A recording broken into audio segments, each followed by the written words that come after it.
Assalamualaikum warahmatullahi wabarakatuh. Selamat pagi Pak Susanto dan teman-teman. Kami dari kelompok 5 akan menjelaskan materi bab 7 mengenai persaingan sempurna. Sebelum menjelaskan materi, saya akan memperkenalkan anggota dari kelompok 5 terlebih dahulu. Yang pertama ada saya, Emmanuel Vicensia Rosario dengan NIM F02200046. Kemudian Mutiara Rafi Putri dengan NIM F02200092, Nadia Azhara Aulia Raihan dengan NIM F02200098, dan yang terakhir ada Nandita Ramadhani Hidayat dengan NIM F02200100. Baik, yang pertama saya akan menjelaskan mengenai struktur pasar. Proses di mana tingkat harga dan output ditentukan sangat dipengaruhi oleh struktur pasarnya. Sebelum membahas lebih lanjut mengenai struktur pasar, kita perlu mengetahui pengertian dari pasar dan struktur pasar terlebih dahulu. Pasar terdiri dari pembeli dan penjual aktual maupun potensial akan suatu produk tertentu, sedangkan struktur pasar mengacu pada lingkungan persaingan di mana pembeli dan penjual produk berinteraksi.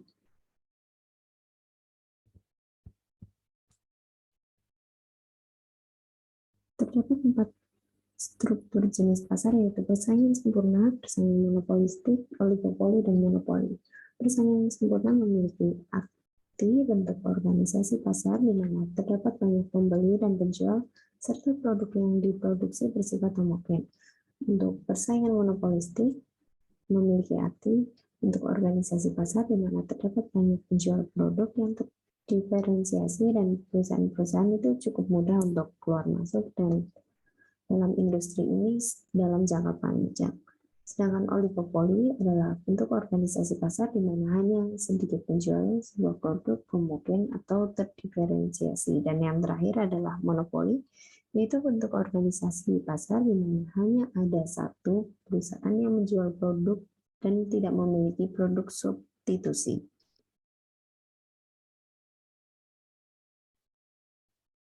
Faktor-faktor yang membedakan struktur pasar yaitu jumlah produsen, tipe produk, kekuatan perusahaan dalam menentukan harga pasar, rintangan untuk memasuki pasar, dan kompetensi non-harga. Untuk persaingan sempurna, jumlah produsennya itu banyak dengan tipe produk terstandarisasi dan kekuatan perusahaan untuk menentukan harga itu tidak ada. Rintangan untuk memasuki pasar ini yaitu rendah dan kompetensi non-harganya tidak ada. Sedangkan untuk persaingan monopolistik, jumlah produsennya itu banyak dengan produk terdiferensiasi dan kekuatan perusahaan untuk menentukan harga itu sedikit dan rintangannya itu rendah. Sedangkan untuk kompetensi non-harganya itu berupa periklanan dan diferensiasi produk. Untuk pasar oligopoli, jumlah produsennya itu hanya beberapa dengan tipe produk dapat terstandarisasi maupun terdiferensiasi, kemudian kekuatan perusahaan untuk menentukan harga hanya sedikit, rintangannya yang dilalui untuk memasuki pasar tinggi, dan kompetensi non-harga yang dipakai adalah periklanan dan diferensiasi produk. Dan yang terakhir ada monopoli, jumlah produsennya itu hanya satu, dan tipe produknya itu unik. Kekuatan perusahaan dalam menentukan harga sangat besar, dan rintangan untuk memasuki pasar besar pula. Kompetensi non-harga pada pasar monopoli yaitu periklanan. Berikutnya ada ciri-ciri pasar persaingan sempurna. Yang pertama ada banyak pembeli dan banyak penjual. Meskipun jumlahnya banyak, penjual dan pembeli pada jenis pasar ini tidak bisa mempengaruhi harga. Yang kedua, ada pembeli dan penjual penerima harga. Jika pembeli mengurangi pembeliannya dengan maksud agar harga di pasar turun, maka tindakan tersebut tidak akan mempengaruhi kondisi pasar, karena masih banyak calon pembeli lain yang akan menggantikannya. Hal tersebut akan menjadikan pembeli dan penjual hanya menerima harga yang telah terbentuk di pasar. Yang ketiga ada produk bersifat homogen. Seluruh produk yang dijual pada pasar persaingan sempurna akan terlihat identik.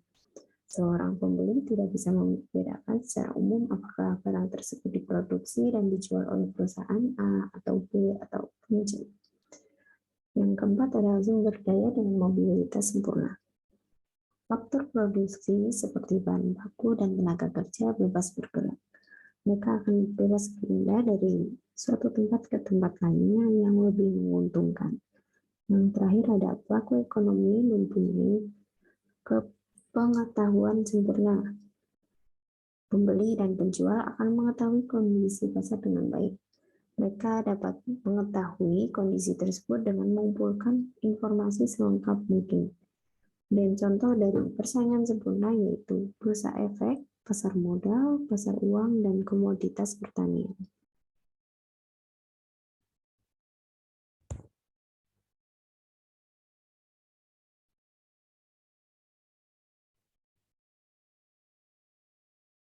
Selanjutnya, penentuan harga dalam pasar persaingan sempurna. Harga produk ditentukan pada perpotongan antara kurva permintaan dan kurva penawaran pada pasar produk tersebut, atau PD sama dengan PS. Yang pertama, kita akan mencari kuantiti dalam persamaan permintaan dan penawaran terlebih dahulu. Setelah itu, kita mensubstitusi kuantiti atau kuantitas yang telah ditemukan dari hasil perhitungan ke persamaan permintaan dan penawaran. Selanjutnya ada perusahaan merupakan price taker. Hal tersebut dikarenakan harga telah ditentukan oleh pasar dan perusahaan tidak memiliki kekuatan untuk mempengaruhi, dan harga produk yang diproduksi akan menyesuaikan dengan harga yang di pasar. Dan yang terakhir adalah kurva permintaan pada perusahaan persaingan sempurna berbentuk horizontal. Bila pada suatu harga tertentu, pasar sanggup membeli atau menjual semua barang yang ada. Namun, kenaikan harga sedikit saja akan menjatuhkan permintaan menjadi nol. Itulah yang dimaksud dari elastisitas tak terhingga. Hal tersebut dapat dibuktikan dengan perubahan harga produk pada pasar persaingan sempurna akan mempengaruhi permintaan secara signifikan. Baik, materi selanjutnya akan dijelaskan oleh teman saya, Mutiara. Sekarang kita akan membahas tentang keputusan output perusahaan persaingan sempurna. Manajer dalam perusahaan persaingan sempurna tidak dapat mempengaruhi harga pasar dari produknya, dan mereka harus menjual output apapun dalam harga pasar. Nah, di sini ada tabel 7.2 yang mengilustrasikan situasi manajer yang seperti tadi. Ada harga pasar yaitu $10 per unit dan semuanya sama untuk tiap output unitnya karena tidak bisa dirubah. Nah, oleh karena itu pendapatan total perusahaan pada berbagai tingkat output diberikan pada kolom 3. Lalu total biaya tetap perusahaan, total biaya variabel, dan total biaya diberikan pada kolom 4, 5, dan 6. Dan di kolom terakhir itu menunjukkan total laba dari perusahaan. Selanjutnya, dari tabel ini kita bisa gambarkan grafik. Itu ada di gambar sebelahnya, yaitu gambar 7.2. Itu menunjukkan hubungan antara total pendapatan dan biaya dengan output.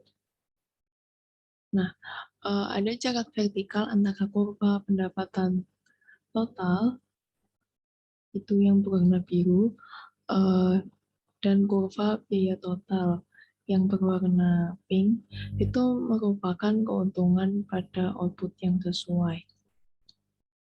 Nah, bisa dilihat dari tabel tadi, produksi di bawah 1 unit output dan di atas 7 unit output itu hasilnya atau jaraknya itu negatif. Nah, karena manajer dapat menjual output dalam jumlah atau volume yang besar maupun kecil dengan harga per unit yang sama, kurva pendapatan total adalah garis lurus melalui titik asal dengan kemiringan yang sama dengan harga tetap. Nah, karena manajer dalam perusahaan persaingan sempurna itu mengambil harga seperti yang sudah ada di pasar, kemiringan dari total pendapatan selalu merupakan harga pasar yang sudah ada. Jadi garis yang biru itu menggambarkan pendapatan yang tentunya itu berdasarkan dari harga pasar.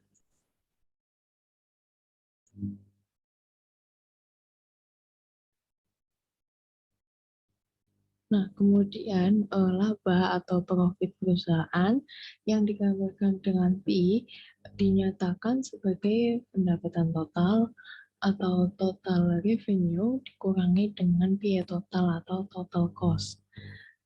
Itu ada rumus di bawahnya. Lalu setelah itu rumus ini diturunkan menjadi delta P per delta Q atau quantity itu sama dengan delta TR dibagi delta Q dikurangi delta TC dibagi delta Q. Nah, rumus ini nanti akan menjadi delta TR dibagi delta Q sama dengan delta TC dibagi delta Q. Nah, rumus akhir ini itu dapat dinyatakan kembali sebagai MR sama dengan MC. MR itu marginal revenue atau pendapatan marginal, sedangkan MC itu adalah marginal cost atau biaya marginal. Yang dimana rumus ini digunakan untuk penentu tingkat output terbaik. Nah, sehingga kemudian muncullah price atau biaya itu sama dengan MR atau marginal revenue. Karena harga dengan pendapatan itu sama. Nah, kemudian untuk memaksimalkan keuntungan, W sama dengan MC.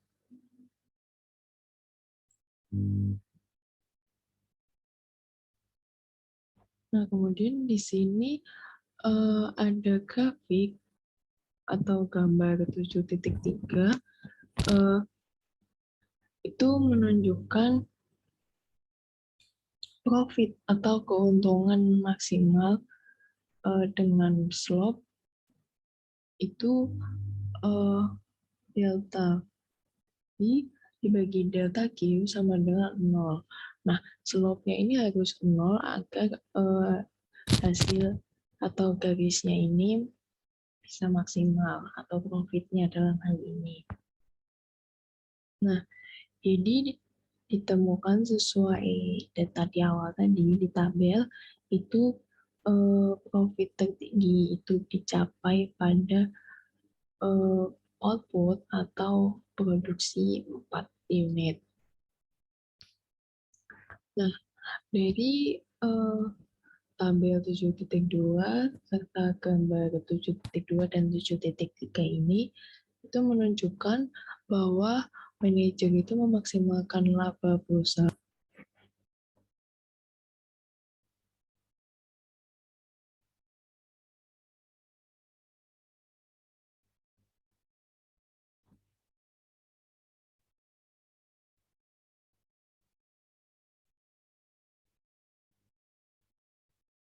Lalu sekarang kita akan membahas tentang cara membuat biaya marginal itu sama dengan harga atau price. Nah, di sini ada tabel, yaitu tabel 7.3 yang menunjukkan marginal revenue dan marginal cost pada perusahaan persaingan sempurna. Nah, di sini kita bisa lihat masih sama dengan data yang tadi, outputnya, dan juga marginal revenue-nya, yaitu masih pada angka $10. Lalu untuk marginal cost-nya, itu kita bisa lihat di sisi paling kanan. Nah, karena kita ini sedang membuat biaya marginal sama dengan harga, itu bisa dilihat hasil marginal cost yang sama dengan marginal revenue itu ada pada output per periode sebanyak 4 unit. Sama seperti tadi. Nah, kemudian pada gambar di sebelah, yaitu gambar 7.4, itu kita bisa lihat visualisasi grafik dari tabel tadi. Nah, di sini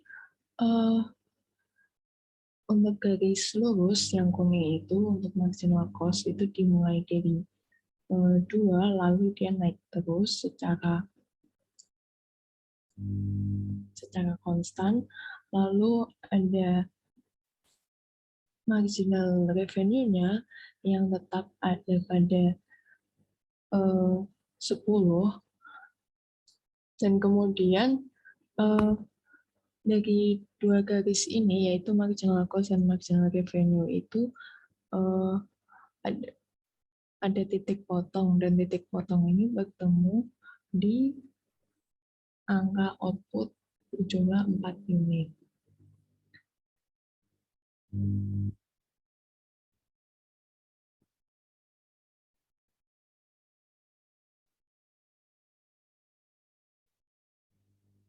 Masih membahas tentang membuat biaya marginal sama dengan harga, di sini ada gambar 7.5, di mana ini grafik yang menunjukkan hubungan antara output dengan harga per unit output. Nah, kemudian ada garis marginal cost, lalu ada garis average variable cost, dan lalu ada garis average total cost. Nah, manajer di pasar persaingan sempurna itu sering memperoleh laba negatif. Bahkan walaupun manajer ini telah memenuhi aturan P sama dengan MC dan MC-nya yang meningkat. Bisa dilihat di sini marginal cost-nya itu meningkat, tapi manajer itu masih bisa memperoleh laba yang negatif. Nah, jika harga P2 bisa dilihat di sisi kiri, itu pada gambar ini. Nah, biaya total rata-rata jangka pendek melebihi harga pada semua kemungkinan output. Nah, karena jangka pendek ini terlalu pendek atau terlalu singkat, bagi manajer untuk mengubah skala pabriknya, yang bisa dilakukan oleh manajer hanyalah menghasilkan kerugian atau menghentikan produksi. Nah, untuk setiap output di mana harga melebihi biaya variabel rata-rata, manajer harus melakukan produksi itu, meskipun harganya tidak menutupi biaya total rata-rata. Jika tidak ada tingkat output di mana harga itu melebihi biaya variabel rata-rata, manajer lebih baik menutup pabrik. Jadi selama masih ada harga yang menutupi atau melebihi biaya variabel rata-rata, itu manajer harus tetap melakukan produksi daripada melakukan penutupan pabrik. Nah, dari grafik ini itu bisa dilihat jika kurva biaya variabel rata-rata yang garis biru tua itu bisa dilihat, nah manajer akan berproduksi atau melakukan produksi jika harganya ada di P2. Nah, tetapi jika harganya ada di P1, maka produksi itu tidak akan dilakukan. Kenapa? Karena jika harga di P1 itu ada di bawah average variable cost-nya.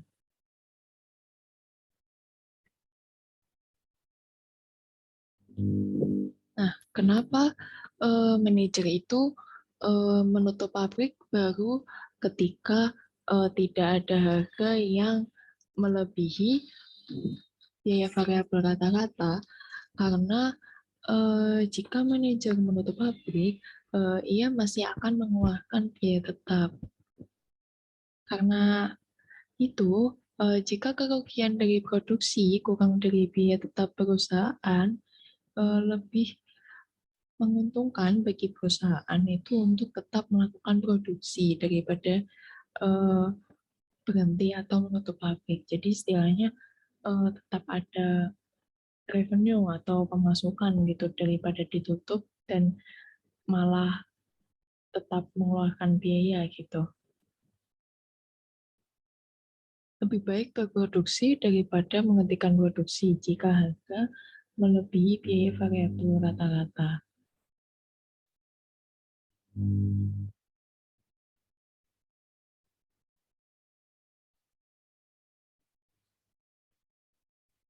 Nah, kemudian titik Z, P3 yang titik paling bawah itu kita sebut titik mati. Karena pada saat itu harga itu sama dengan biaya variabel rata-rata minimum atau yang paling rendah.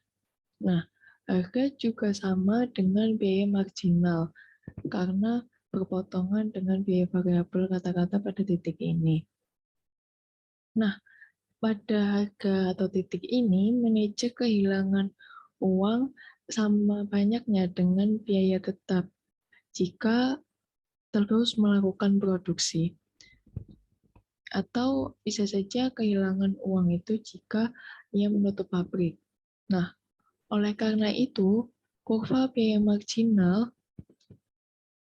yang ada di atas biaya variabel rata-rata minimum adalah kurva penawaran perusahaan, yaitu jika harganya P2, perusahaan memproduksi Y, dan jika harganya P0, perusahaan memproduksi X. Nah, titik-titik ini, yaitu titik Y, P2, dan X, P0, itu juga merupakan titik pada kurva biaya marginal perusahaan. Nah, singkatnya, jika manajer itu memaksimalkan keuntungan atau meminimalkan kerugian yang mungkin terjadi, output itu diatur sehingga biaya marginal jangka pendek sama dengan harga dan biaya marginal meningkat. Tetapi ada pengecualian terhadap hal ini. Jika harga pasar di bawah biaya variabel rata-rata, perusahaan pada setiap tingkat output, manajer dapat meminimalkan kerugian dengan menghentikan produksi. Karena apabila harga pasar di bawah biaya variabel rata-rata, berarti kan melakukan produksi itu sama saja dengan merugi. Itu.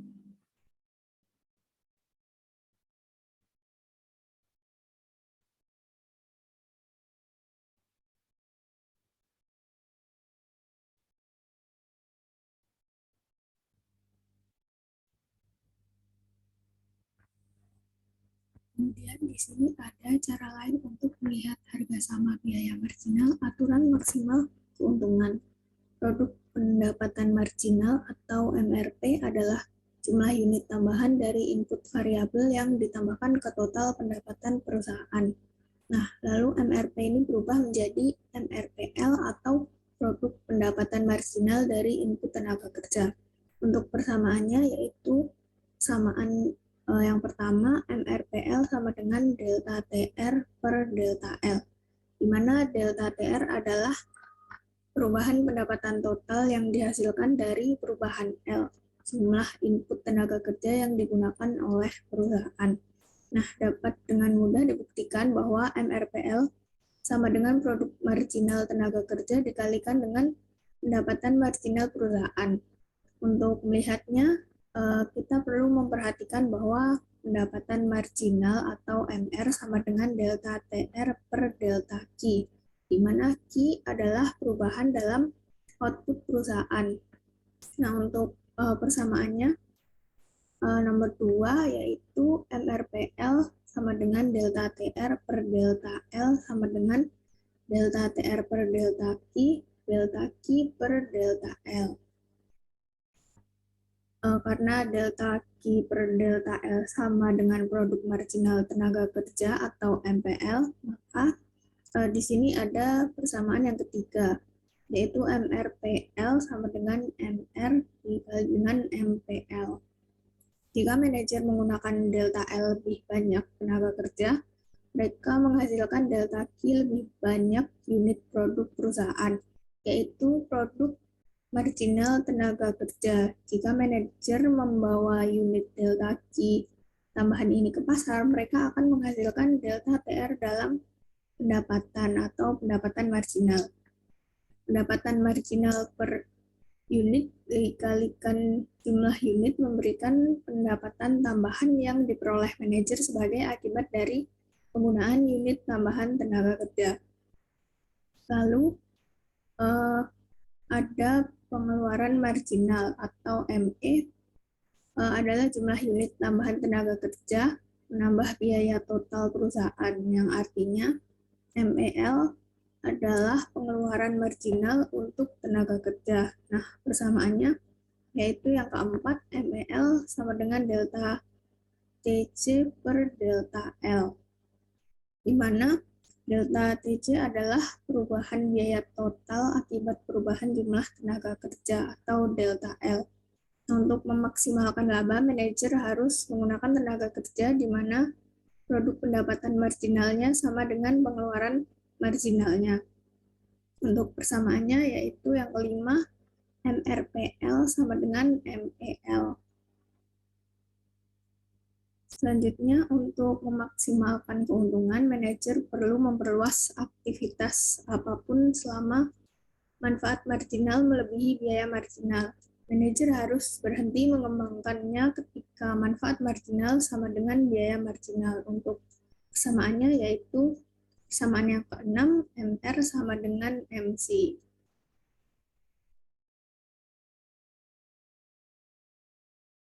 Selanjutnya ada surplus produsen dalam jangka pendek.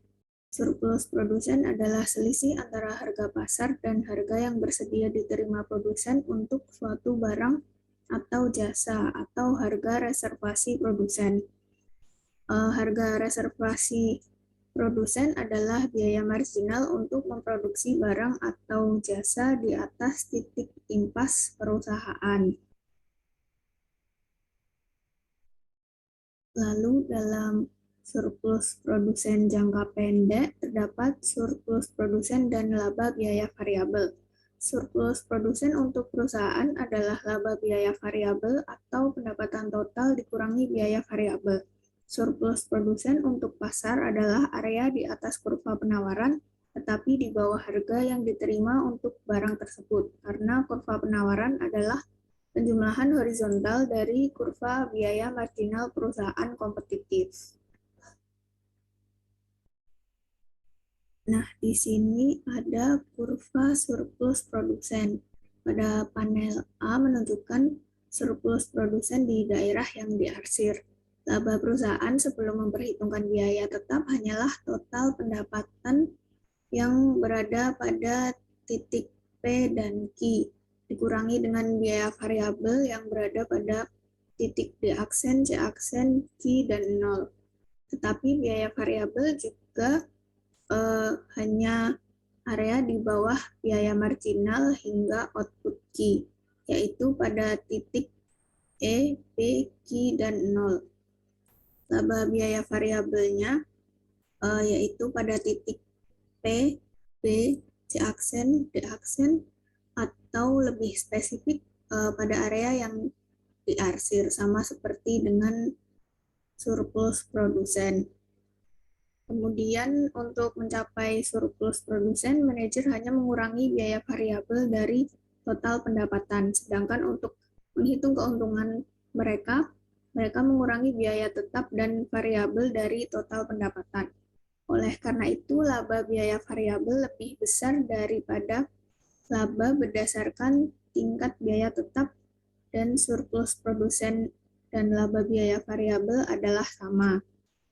Karena biaya marginal perusahaan persaingan sempurna mewakili kurva penawarannya, kita dapat melihat surplus produsen sebagai perbedaan antara kurva penawaran dan harga yang diterima untuk barang tersebut.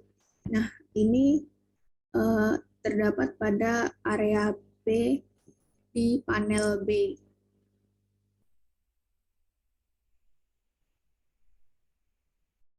Selanjutnya terdapat kurva pasar kesejahteraan sosial A plus B, kebijakan harga kompetitif sempurna.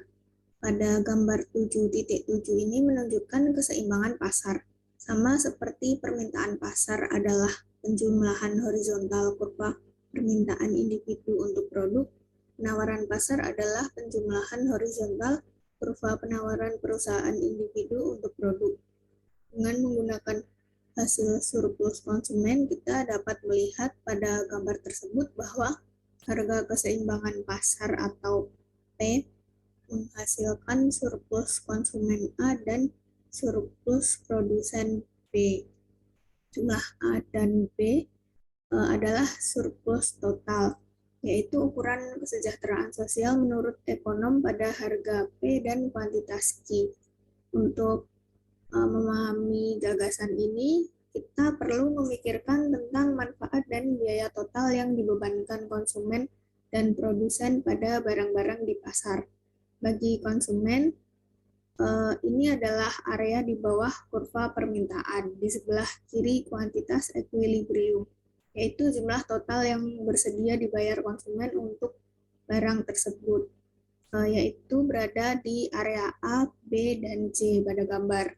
Nah, lalu untuk produsen, total biaya variabel untuk memasok kuantitas Q adalah area di bawah kurva penawaran dan di sebelah kiri kuantitas equilibrium, yaitu pada area C. Di pasar, konsumen membayar dan produsen menerima P. Namun, P lebih kecil dari total manfaat dan lebih besar dari biaya variabel barang. Dalam pengertian ini, pertukaran pasar menghasilkan nilai bagi partisipan, yang diwakili oleh konsumen, produsen, dan surplus total. Dalam hal ini, perbedaan antara apa yang ingin dibelanjakan oleh para peminta, yaitu area A, B, dan C, dan apa yang bersedia diterima oleh pemasok, yaitu area C, adalah ukuran kesejahteraan sosial, yaitu A plus B. Jelas bahwa besarnya surplus total dan distribusinya antara konsumen dan produsen bergantung pada bentuk kurva permintaan dan penawaran. Misalnya, menjaga keseimbangan pada P, Q, kurva penawaran yang lebih landai mengurangi surplus produsen, sedangkan kurva permintaan yang lebih miring mengurangi surplus konsumen. Namun, hal yang perlu diingat adalah bahwa bursa pasar secara umum memberikan peluang untuk keuntungan. Dan seperti yang kita lihat, manajer yang cerdas dapat menemukan cara untuk mendapatkan bagian yang lebih besar dari keuntungan tersebut untuk perusahaan mereka. Selanjutnya adalah keseimbangan jangka panjang perusahaan. Pada keseimbangan jangka panjang perusahaan, posisi equilibrium itu berada pada titik kurva biaya total rata-rata jangka panjang sama dengan harga. Ketika harga itu melebihi biaya total rata-rata, maka ekonom akan mendapatkan keuntungan. Akan tetapi ini akan banyak perusahaan baru yang memasuki pasar tersebut karena banyak yang tertarik dengan keuntungan tersebut. Nah, dengan demikian ini akan meningkatkan penawaran dan menurunkan harga. Dalam periode jangka panjang, semua biaya itu bersifat variabel karena dalam jangka panjang jumlah produksi akan selalu berubah-ubah. Nah, pada saat ini kita akan melihat tingkat output terbaik bagi perusahaan itu dalam jangka panjang itu pada saat P sama dengan MR sama dengan LMC sama dengan titik terendah LAC, yang dimana P itu adalah harga, MR adalah marginal revenue, dan LMC itu adalah long run marginal cost, sama dengan titik terendahnya yaitu LAC, yaitu long run average cost. Nah, agar optimum itu short run average cost itu harus bersinggungan dengan LAC atau long run average cost, sehingga short run marginal cost sama dengan long run marginal cost. Untuk grafiknya ada pada slide berikutnya. Selanjutnya adalah kurva keseimbangan jangka panjang perusahaan. Karena pada pasar persaingan sempurna itu harga konstan, maka kurva permintaan itu akan horizontal sehingga sama dengan MR atau marginal revenue.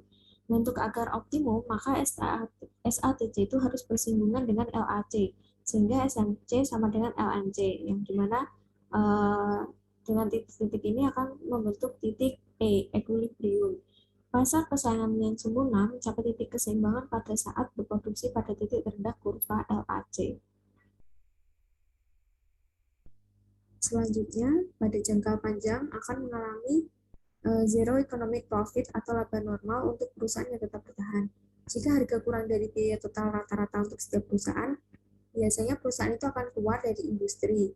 Nah, saat perusahaan itu keluar, maka pasokan turun atau penawaran itu menurun, ini akan menyebabkan harga dan keuntungan naik. Ketika keuntungan ekonomi adalah 0, yang berarti bahwa biaya rata-rata sama dengan jangka panjang, sama dengan biaya rata-rata jangka pendek, sama dengan harga, ini perusahaan dalam equilibrium jangka panjang. Bagaimana ekonomi yang sempurna kompetitif alokasi sumber daya? Jadi pada saat ini terdapat kasus konsumen yang lebih menyukai jagung daripada beras, dan gimana sih jangka pendek dan jangka panjangnya? Dalam jangka pendek, meningkatnya permintaan jagung itu akan meningkatkan harganya dan menghasilkan beberapa peningkatan output jagung.